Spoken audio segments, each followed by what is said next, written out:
you don't have to feel you can hide. I'll just talk about it. We have some students from schools in the area, high schools. We want to welcome you. We also want to welcome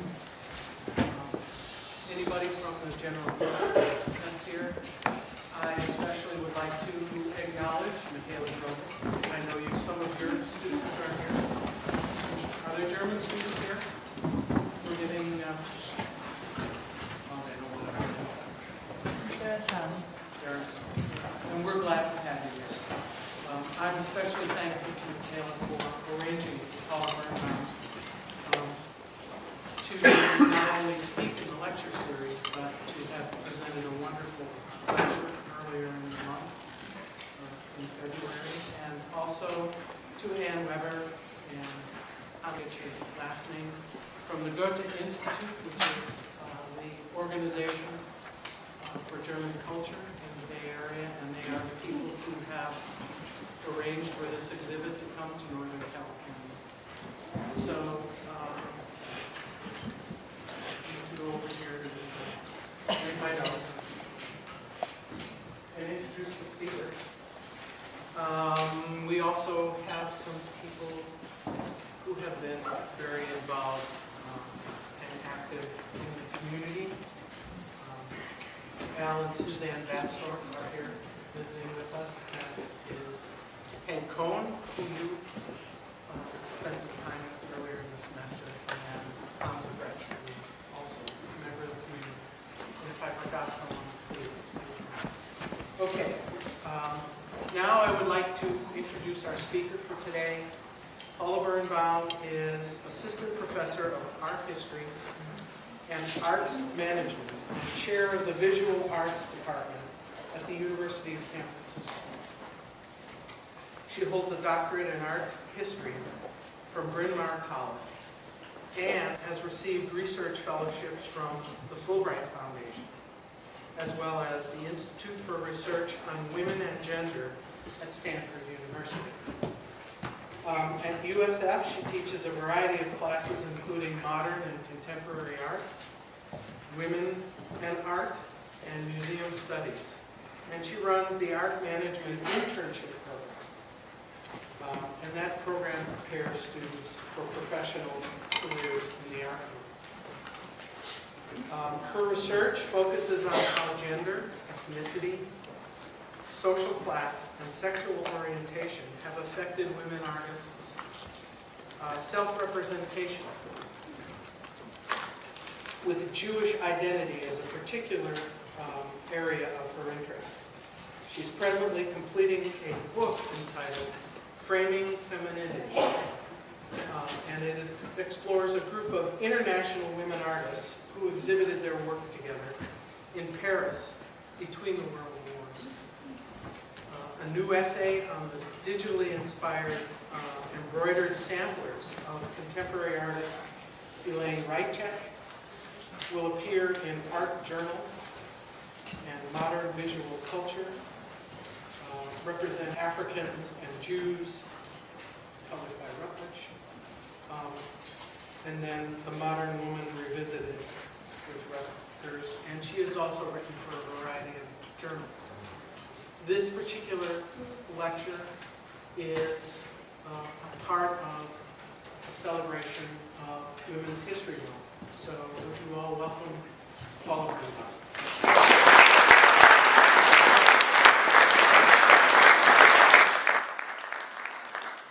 Thank you, Myrna, for the lovely introduction. And I would like to thank Myrna Goodman for putting together this class and series. I can't believe it's been going for 25 years.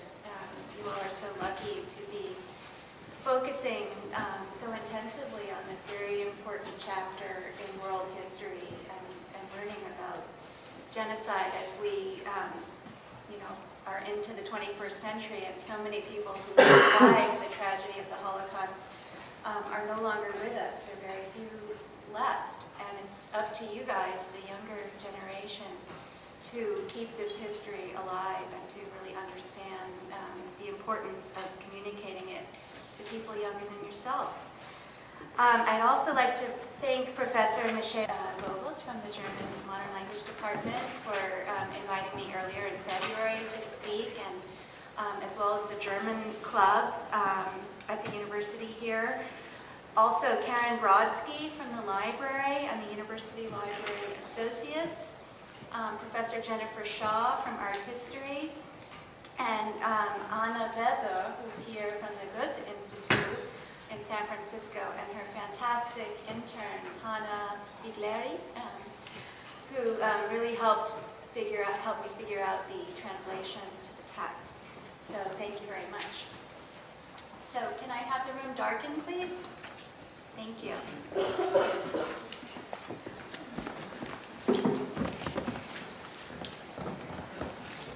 Okay, so what I'm going to do today is really talk to you in detail about the work of Charlotte Solomon, and also bring her work to the present and what is the legacy of artists who have responded to the Holocaust in their work in a contemporary context. So Solomon, for those of you who don't know, was a young German Jewish artist from Berlin who created a fantastic visual diary, over 1,300 watercolors. The material is called gouache, that eventually was condensed into about 700, that she called Leben oder Theater, or Life or Theater, between the years of 1940 and 1942, when she was only between 23 and 25 years old, so the age of many of you sitting here. And she did this when she was a refugee in the south of France, just outside of Nice. And the title of this work, Life or Theater, poses a great existential question. Is all life, in fact, a performance? We see this beautiful young woman possessed as an artist. In spite of tremendous persecution and war, she was driven to create an assessment of her past and to really explore the meaning of her existence. The work, as you'll see, documents her life in Berlin and then France during the rise of Hitler's regime before her murder in 1943 by the Nazis in the death camp of Auschwitz. It's an amazingly powerful watercolor about life, death, and the will to persist under harrowing obstacles. You'll see Charlotte's sophisticated awareness of art history, music history, literature, and literary devices, all in a multimedia work of art. Some of you have probably read Anne Frank, maybe even for this class, her diary, written when she was a teenager. You might think of Solomon's work as a visual, not equivalent, but a similar work of stature in a visual form, made in her early 20s. And I want you to think throughout my lecture about the role of the memoir or the journal. Some of you keep diaries, I'm sure. How is it a strategy for someone during a time of war, someone who feels that they don't fit in? How does writing your life, in the end, make you feel like you're saving it? How do you leave your mark and tell a particular story that will persist long after you're gone? And how do you negotiate those boundaries between private, your diary that you don't want anyone to see, and public, knowing that this may live well after you? Solomon was born in 1917 in Berlin to fairly affluent parents. Her father was a surgeon and medical school professor. Her mother died when she was a young girl, 9 years old, and she was told as a child that it was from the bad flu. But she learns only much later in her life, as we'll see in the visual diary, of a terrible family history of major depression and suicide. Her mother, when she was 9, her aunt, whose name was also Charlotte, when she was 18, committed suicide, and also her grandmother will commit suicide during the war in front of Charlotte. So a horrible, horrible family history of depression and feeling that all odds are stacked against you, on top of the history of anti-Semitism and the war. So this story is part personal, part political, negotiating her desire to live and work freely as a young Jewish woman artist, to fight this history of depression, to fight political oppression, and the tension that the series poses between the public and the private. I also wanted to just give you a working definition of cultural memory, which is in my title, my talk. So how are a group of people with a shared history, and this will be important when we look more at the contemporary artists, responding, in this case, to the Shoah, or the Holocaust, and identifying culturally in public ways? How are they perceiving themselves? What are the different theories of visualizing collective memory? How we distinguish between memory and history, and produce representations that connote time, space, and the body as a container or carrier of powerful memories. Now, one survivor, the Israeli writer Aaron Appelfeld, found that artistic expression seemed repellent immediately after the Holocaust. How can we make art, he said, when there's this desire to keep silence versus the desire to speak? And I quote, "Artistic expression after the Holocaust seemed repugnant, disgusting. The pain and suffering called either for silence or for wild outcries. Any embellishment or sweetening was jarring. Moreover, art, and not without reason, was linked in our minds with a sphere of European culture of which we had been the victims." So he goes on to argue that we need art. We need it to transmit this dreadful experience from the category of history into that of art. And there have been many, many books written about art and poetry, music that has come out of the experience of the Holocaust. So back to Leben oder Theater. Solomon was making this before the Holocaust, tracing the personal and collective experience of so many Jews who faced anti-Semitism. She calls this work a Singspiel, which you can see there. This is the title page, or a play carefully set to music. And this is a precursor to an operetta. And some actually had overlays with tracing paper, with text written on the paper over the image. So it was a very sophisticated work of art. She also included very specific instructions about the musical selections that would be playing when you read the book. Beethoven's Ninth, Mozart, Bach, Carmen by Bizet, folk tunes. So it's very complicated. And this is, again, one of the first pages. Throughout the text, she refers to herself in the third person. All of the characters have ironic pseudonyms for real people in Solomon's life. So she refers to herself as Charlotte Kahn, the German Kahn, meaning I can do it. So there's a sense of activism here.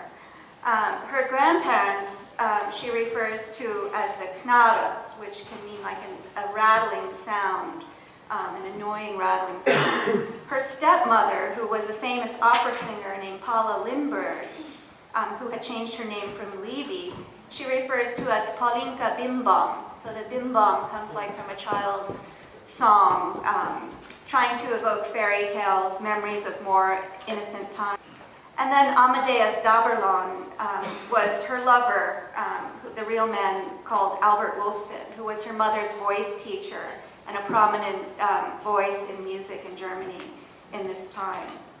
So she's creating distance between herself and these characters by using them as sort of actors, staged with music, colors. It's almost like a movie-like narration. And she produced it very quickly with great determination. And when she was arrested in 1943 in the south of France by the Gestapo, she handed it to her neighbor, a physician, and said, "Here, take good care of this. C'est toute ma vie. It's my whole life in this book, and I entrust it to you," before going off to the concentration camp.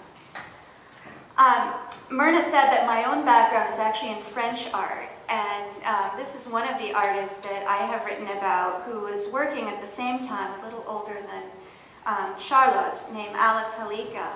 And it's a very different story of conformity and complete assimilation She was born with the name Rosenblatt. She changed her name to sound Polish and exotic. And actually, you may have heard in this class the term passing, or trying to assimilate and pass as Aryan or Christian. And Halika did just that. And she even took it so far as to produce images like this. She was commissioned to illustrate a novel by a Zionist author named Israel Zangwill. And she produced what I consider to be pretty typical anti-Semitic looking imagery, the hooked noses and kind of bulbous faces, really kind of following the lead of the popular culture and cartoons. And people didn't know she was Jewish. So for Solomon to be kind of out in this piece, really exploring what's happening to her because she is Jewish, is really quite stunning for such a young woman to, to just embrace what is happening. So I want to walk you through some of the images fairly quickly to give you a sense of the power of beauty. This is one of the very first images, and this is the narrating the suicide of Charlotte's aunt, whose name was also Charlotte, at age 18. And as I said, all the women in her family shared this painful history. We get this almost Ophelia-like image, if you know pre-Raphaelite painting, late 19th century painting of her aunt who drowned herself in a lake. You might think of the work of Munch, very tragic. So this is before Charlotte, our main character, is born. And the early works, I want you to see the evolution of the style. They're very much more realistic. They have an almost medieval quality to them. Some of them show multiple scenes or periods of time in one page, which is a strategy in medieval art. And the later works are much more graphic. They look like they were made quickly. Harsh imagery. The people are barely recognizable. So this image is in your exhibit in the library, and this is, we go through the birth of our Charlotte, and this is her mother, who is on the verge of her death. And Charlotte, at the time, I mentioned, thought it was from the flu, and she writes, I put the text from Life or Theater on the slides here. Heaven is a lot nicer than earth, and when he has become an angel, she will come down and bring the little rabbit a letter in which she will say what it is like in heaven above. So she's preparing her daughter, that she's thinking about death. And the musical direction here is to the melody of a song, The Candles Burn on the Christmas Tree. So we get the sense that this is a very assimilated household as well. There are lots of references to Christmas heaven. Jews typically don't believe in heaven. We see the window introduced here as a central symbol throughout the work that we will follow. The symbol of the mother's death. She jumped from a third-story window. So we're setting the stage here. Here is the image of the actual suicide. I cannot bear it any longer. I'm always so alone, says her mother. So the window now is both a stand-in for the mother, literally the gravity pulling the window down. And we see the grandmother standing watch on the top of the dark figure.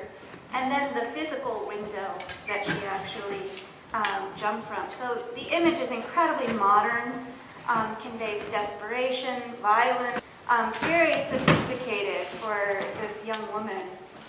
Now those of you who've had a little art history, you might think about windows as one of the staples of modernism. Matisse was always painting windows. And artists in the early 20th century were really focused on how can we convey three-dimensional space in a two-dimensional picture plane, sort of kind of flattening of realistic art and creating optical illusions.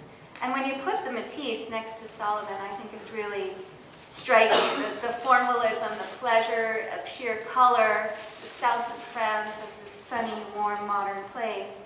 And you have this 9-year-old, dealing with her mother's, well, she's dealing with it at 24, her fall from the window and the end of her life.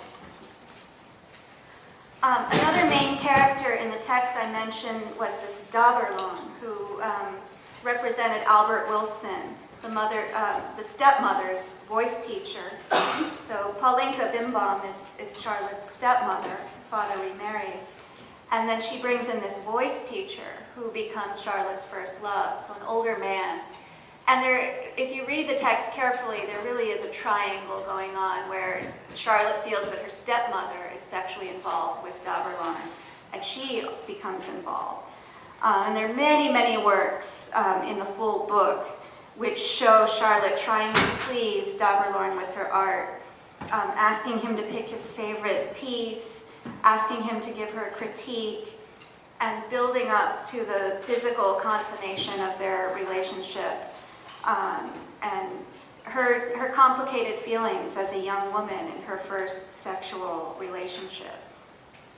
And you also get the feeling for what it was like to be in this household in Berlin in the 20s and early 30s with lots of artists and people from the opera going, writers, people practicing. It was a very exciting time for Charlotte to be in this household. And then, boom, you're hit with the political. The work is split into acts, and at the beginning of the second act, we're bombarded with this image and text, which I've put on the slide. The swastika, a symbol, bright of hope, the day for freedom and for bread now dawns. Just at this time, many Jews who with all their undesirable efficiency are perhaps a pushy and insistent race, happen to be occupying government and other senior positions. After the Nazi takeover of power, they were all dismissed without notice.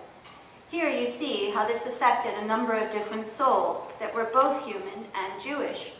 So this is Charlotte talking to us, and she is moving in using Nazi rhetoric in a very ironic, mocking way, and subverting Nazi stereotypes of Jews, their undesirable efficiency, and presenting her own role in the culture.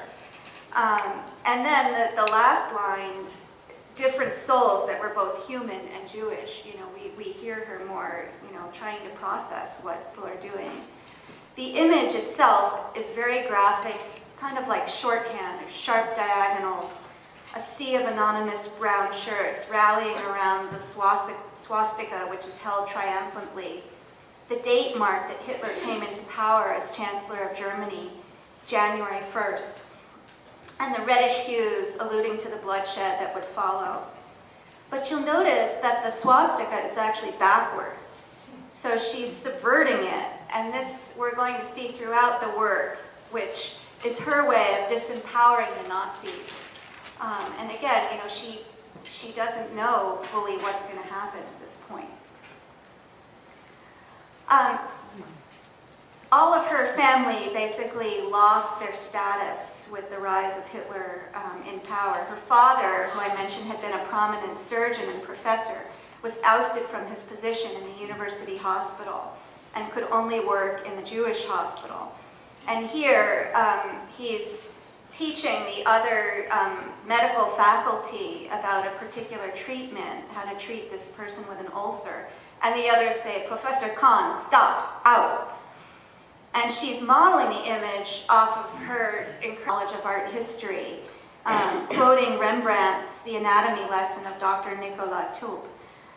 So, thinking about art history throughout this painful process, graphically crossing out the image of her father's operation, the abrupt curtailment of his career. So this is a very powerful image. Her stepmother also lost her status, and she was quite a well-known singer in the 20s. She gave her last public concert, this is Paula Solomon-Lindbergh, with the choir in Leipzig, and from then on could only give concerts organized by the Cultural Association of German Jews in a specifically demarcated Jewish theater. So we have her singing to this tune that's quoted, and then the Nazis in the audience say, "Out, get out." You see the aus, raus, in the top. Charlotte herself, in gymnasium, like high school, telling her father, over and over again. I'm not going to school anymore. Do what you want with me. I'm not going. I've had more than my fill. So she's facing anti-Semitism in the schools, and her father's saying, you know, just make it through your exams. And if you look at what's going on in this image, we can see the back of a figure by her feet, and then two students, one just to the right of her father and one behind her head. And notice all the abstract marks, presumably made by the teacher and students in the background, and we get these, again, these spiky swastikas in reverse. So in 1935, Charlotte said, okay, I want to go to art school. I can't bear it in the regular high school. And she was one of 1.5% of Jewish students allowed to study in the state art high school. And she would leave in 1937 after a prize that she won and was promised to her was taken away because she was Jewish. There are many, many images of her time in the art school that just fascinate me because they really convey what art students were faced with at this time. They felt a lot of pressure to paint and draw as realistically as possible.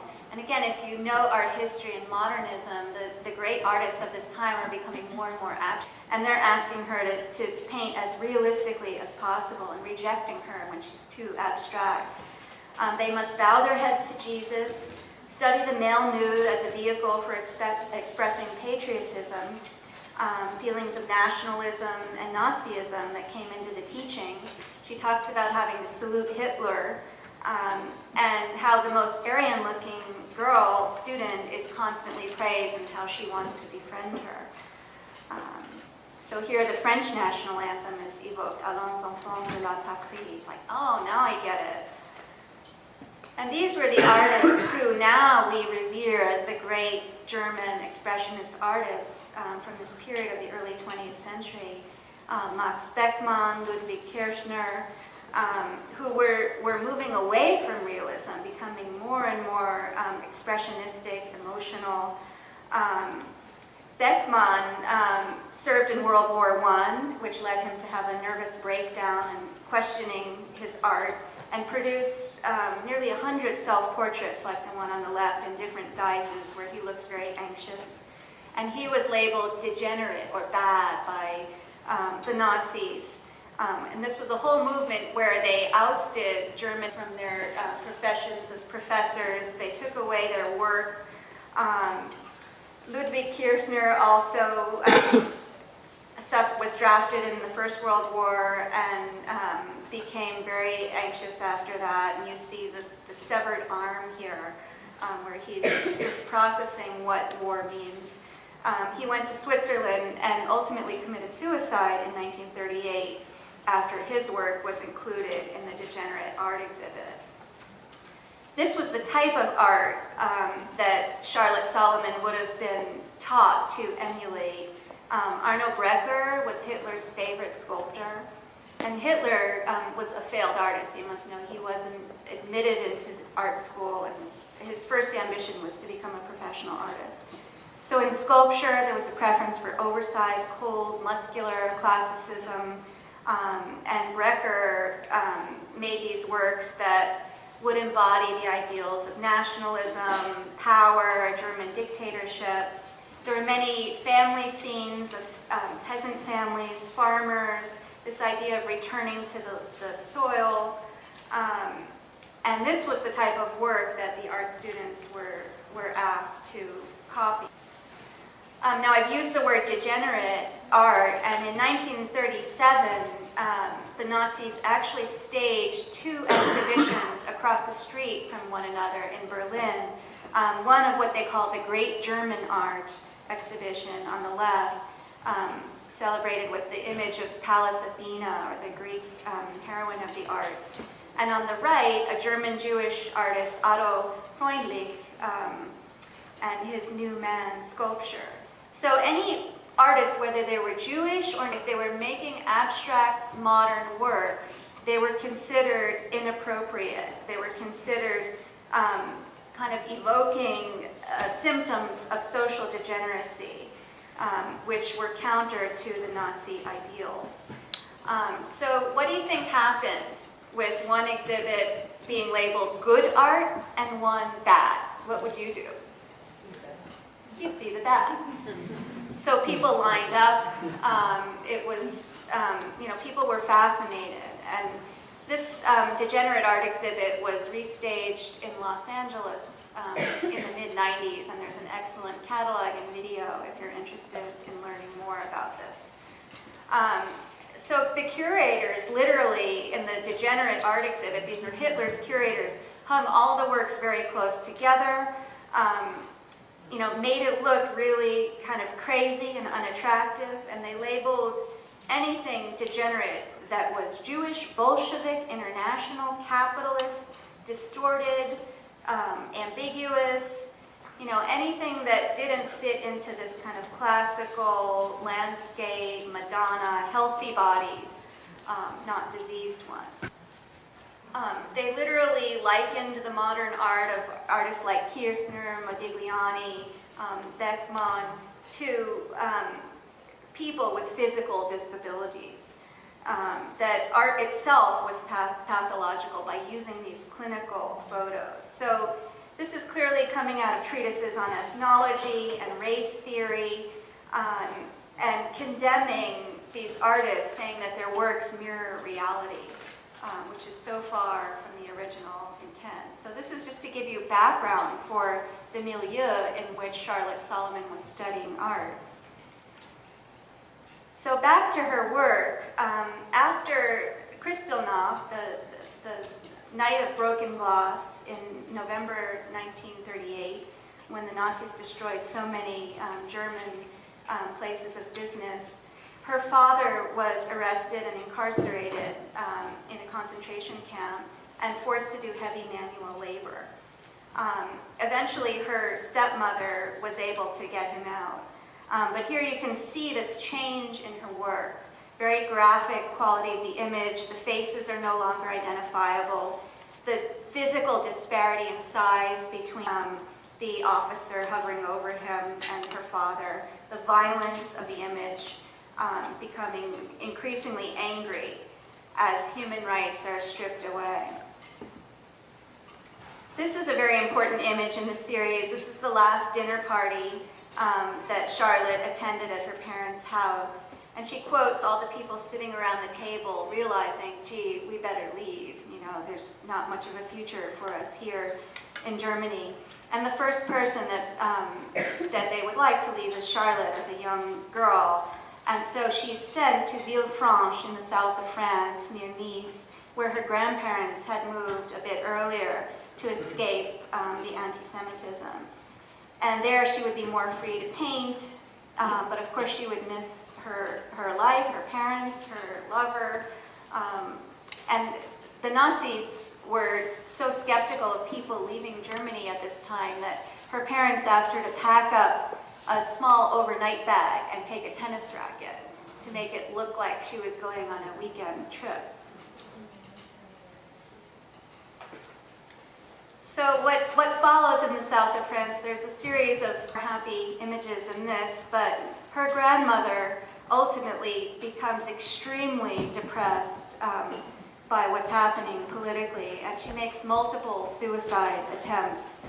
And it is here in the image on the left that Charlotte documents when she first learned that her mother died of suicide and not the flu. And you can see the word grippe, meaning the flu. And so her grandmother is recovering from one of her suicide attempts, and she's saying, she's telling Charlotte the whole history. So very violent image on the right where her grandmother ultimately does succeed in committing suicide. Again, from jumping from a window several stories high. And Charlotte does witness this. So imagine this young artist documenting this incredibly painful chapter of her personal history and of world history. So she's left with her grandfather, and they too are arrested and first sent to a concentration camp in the Pyrenees, like a work camp called Gurs, G-U-R-S. And in this cycle of images that shows her relationship with her grandfather, we learn of yet another horrible violation to this young woman.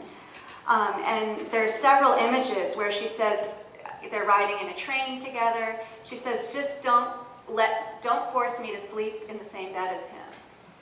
So her grandfather is guilty of incest and of rape, implied through this series. And this starts to get your mind thinking about this whole tragic history of women in this family. This man's first daughter, Charlotte, committing suicide at 18, his wife, people around him, other relatives. And so his role as kind of the patriarch in the family is brought up at the very end of the cycle. And in this particular image, she says, Grandpa, I have a feeling the whole world has to be put together again. And his response, which is so sad, is, oh, go ahead and kill yourself and put an end to all this babble. So he's telling her, okay, complete the cycle. This is the history that was intended for you. And it's just so heavy and unbelievable. She was able to persist and move on. And the very last image of the whole work, Life or Theater, is this one. And this is the most famous one. And she writes, and with the dream awakened eyes, she saw all the beauty around her, saw the sea, felt the sun, and knew she had to vanish for a while from the human plane and make every sacrifice in order to create her world anew out of the depths. And thus was created Life or Theater. Now, there are multiple ways of interpreting this image, but for me, I think of it as a very positive one, that yes, she's bearing the pain of both her family and the world history on her back, with that graphic Leben oder Theater literally tattooed on her back. She's telling this theatrical tale that is her real life, but she's looking forward. She's looking at the sea, not backward. And for me, it's an image of strength, optimism, endurance. I'm thinking about her name that she chose for herself, Charlotte Kahn. I can do it, I can live, I can create, I can persist. And at this time, she left her house. She stayed in a small hotel in Nice. She met and married an Austrian named Alexander Nogler and became pregnant. And the two of them were arrested and sent to Auschwitz, where it's thought that she was murdered shortly after her arrival, because women, and particularly pregnant women and children, were the first victims. So her work is the perfect example of your series theme this year, Myrna, the lost and found. I mentioned that she gave it to this Dr. Moridi, who gave the book eventually back to an American woman named Ottilie Moore, who owned the house in Villefranche where her grandparents resided, and to whom the book was dedicated. And eventually her parents did survive the Holocaust. They were in a camp in Holland and then made it into hiding. And they came back to Villefranche, and Ottilie Moore presented them with this book that remained of their daughter. And that was in 1947. In 1959, Albert Solomon brought the book to the director of the Stedelijk Museum in Amsterdam, who was just overwhelmed with her of this work of art. And he immediately organized an exhibition in Amsterdam, and the next year Israel.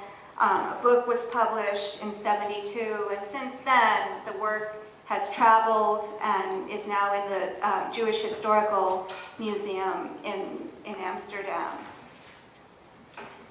So what do we do with this history of Charlotte Solomon, and what is the legacy for us today? I'm imagining that some of you have been to the Holocaust Memorial Museum in Washington, and I think you have a speaker coming from there. So this is one of the most famous exhibits in that museum, if you've been there. It's 3 stories high, 15 family photos taken between 1890 and 1941 from a small town near Vilno, Poland, which is now Lithuania. donated by a woman, Yafa Eliach, who's a history professor at Brooklyn College, who was born in the town. And we see all these everyday fragments of real lives, people who lived there. And the professor writes, the only way we can remember the past of Ezeki, that's the name of the town, Ezekski, is through photos. There's no other evidence, no grave sites, no childhood friends, only photos. So all these people were executed. And she wrote a book about this, and the museum decided this would be a beautiful way of bringing these people back to life and having people like us go and interact with the photos in an intensely personal way. But often, in any Holocaust museum, you're also bombarded by these really, really difficult images of the death that occurred in the camps. So juxtaposing ordinary family photos by those that show extraordinary deaths and incredible inhumanity to man, we'd much rather cling to the familiar than attempt to understand this terrifying image. And this by Lee Miller, who was a female surrealist artist in Paris. And she sent this to Vogue magazine. She was one of the people during the liberation who went to the camp of Dachau. And she sent this back with a cable telegram. I implore you to believe this is true.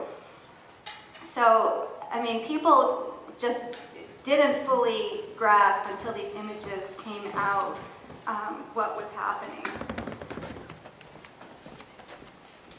Some of the other artists I wanted to show you today were survivors of the Holocaust, inmates who were preoccupied with documenting what was happening to them. They really saw themselves as being able to provide an eyewitness report of what went on in the camps and undermining the German wish for secrecy on the subject.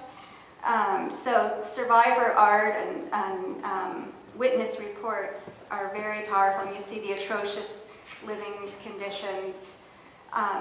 Theresienstadt was one of the camps built in a Czech town in the Bohemian Hills, and it was considered the, quote, model ghetto, and a town inhabited by Jews and by them, in which every manner of work is to be done. That's a quote from the Nazis. And by the end of 45, over 141,000 Jews arrived there from all over Europe. And you can see this very expressionistic style, as you saw in some of the other artists. And there are many wonderful books documenting these artists and kind of what they went through in powerful ways. One of the most important for a class like yours with a theme like Lost and Found is this book called I Never Saw Another Butterfly, Children's Drawings and Poems from Theresian Concentration Camp. And this is an incredible story of how some of the people who were interned, who had an art background, saw it as a mission to give the children in the camps hope by giving them art classes.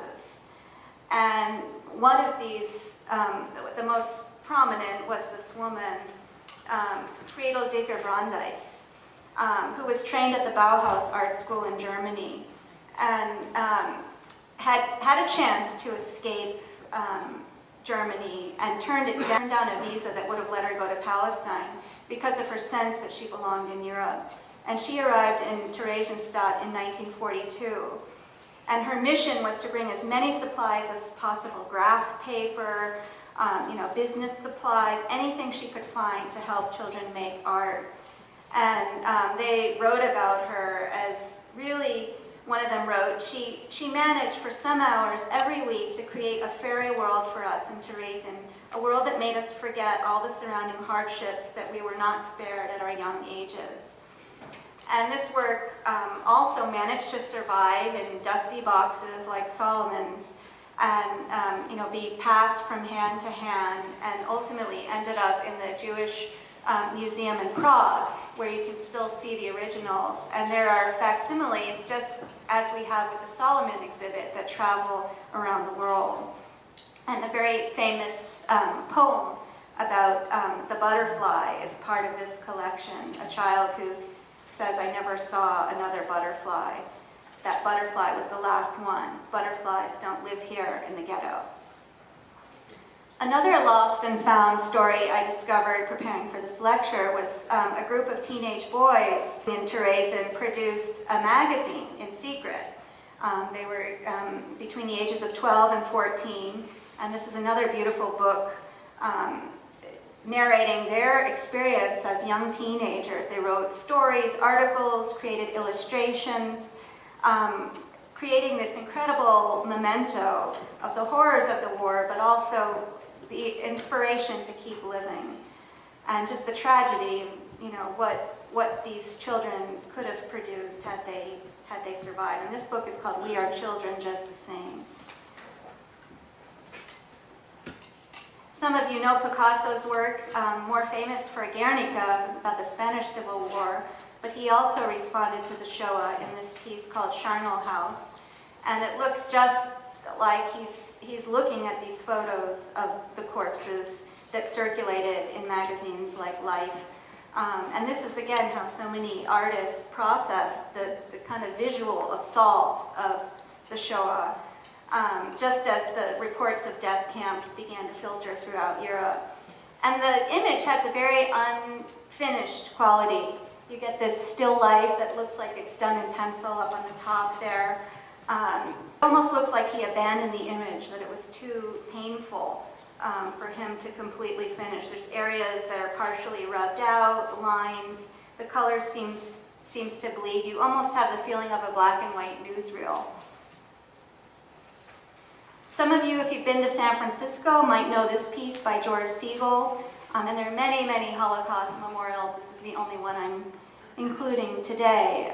This is at the Legion of Honor Museum in San Francisco, and it was created in '84, and also responds to the imagery that circulated, the photojournalism that circulated, public sculpture. And this is executed in bronze and then painted white, and it's been the subject of a lot of graffiti, which Siegel mentioned that he's comfortable with. He said this isn't a problem because graffiti is a reminder that problems of prejudice have not been solved.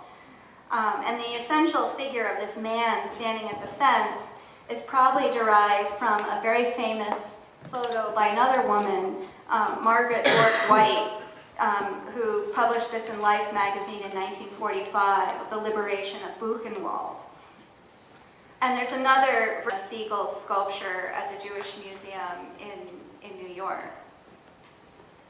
And if you look closely at the figures, you can see he's taking, again, these icons from Western art history, the crucifixion here, the martyrdom of Christ as a parallel for the martyrdom of the Jews. And this is something the artist Chagall also did as well in his White Crucifixion and other series. So looking at the persecution of the Jews as a crucifixion. Another artist who's very important for you to know about is the German artist, contemporary artist Anselm Kiefer, born in 1945. And there was a large exhibit of his work at SF MoMA last year. And he is referred to as a neo-expressionist, which was a movement in the 80s to kind of return to expressionist painting after all the sort of abstract art of the 60s. And he is very much scrutinizing his German identity and connection to the Nazi, much of his work, the trauma and memory of coming from this country that produced such a tragedy. And he produces here an interior that's copied from a photo of Hitler's chancellery, his office of state. And a lot of his images do this. He'll show an official building that's now abandoned, decaying. There's fire burning at the center. The destruction of a regime and all the corruptness and atrocities it represents. So this is an example of the next generation of German artists coming to terms with national heritage and kind of exercising this chapter of history. Now, some people, there's been a lot of critical writing about Kiefer.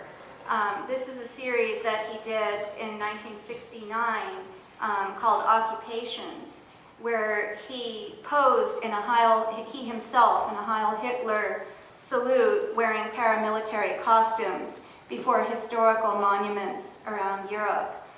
And his intention, as he describes it, was to sort of question the Nazi imagery and kind of call into question his whole history of the history of nationalism.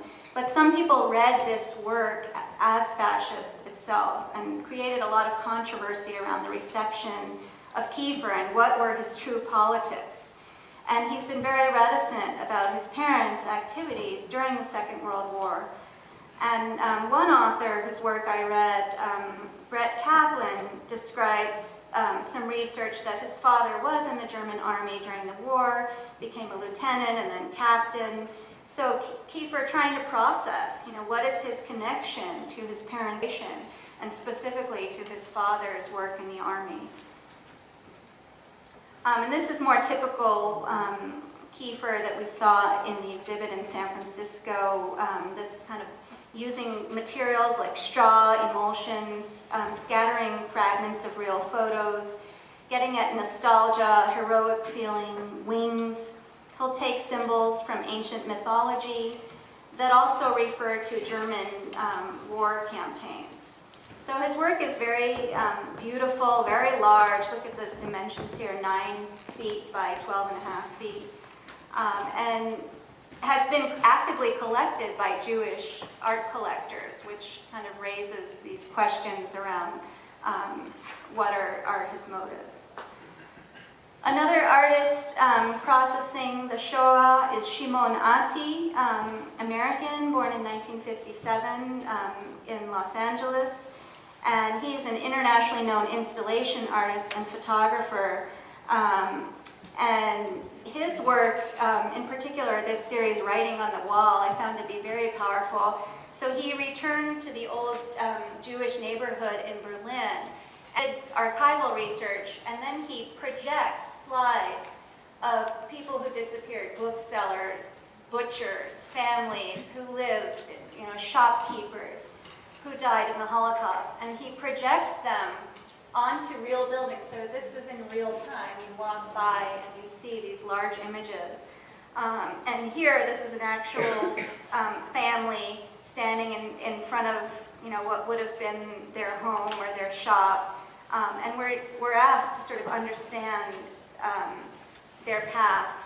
What is our relationship to them as a disappeared people? Here's another one from this series of a book salesman, a religious book salesman. The photo came from 1930. And the building is just crumbling. The whole neighborhood is now falling apart. And yet it had been such a golden age for Jews in Germany.